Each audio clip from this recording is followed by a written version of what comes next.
الوكيل، والله حسبنا الله ونعم الوكيل. حسبنا الله ونعم الوكيل. يسمع السيسي بقى، يسمع السيسي. السيسي يسمع اللي بيقول لك احنا بنحمي الشعب، اللي بيقول لك احنا بنحمي الشعب.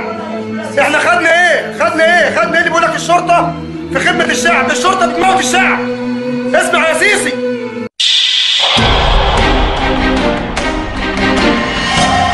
وجلنا حماد الطاهر حماد عبد الكريم من اسوان، جاء منتدب هنا عسكري في قوات امن الجيزه. جينا منتدبين في قسم كرداسه،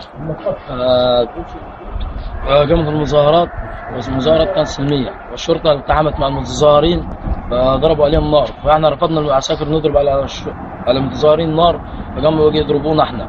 من ضمنهم موت واحد اسمه اكرم عيد حفظ، هو اخويا. ده ضربوه ليه؟ ضربوه عشان رفض يضرب علينا نار. عشان رفض يضرب على اهالي نار، راحوا ضاربينه بالنار. كم واحد ضربوه بالنار؟ ضابط واحد. ضابط واحد، عسكري واحد اللي انضرب بالنار. عسكري مات. عسكري مات. اسمه اكرم عيد. وزمايله اللي هم خدوهم الاهالي وجابوا لكم اكل وشرب. الاهالي جابوا لنا اكل وشرب، واتفضل هذا الاكل وهذا الشرب. جابوا لنا اكل وشرب وحي سقعه، والظباط سابتنا وهربت ولبستنا هدوم.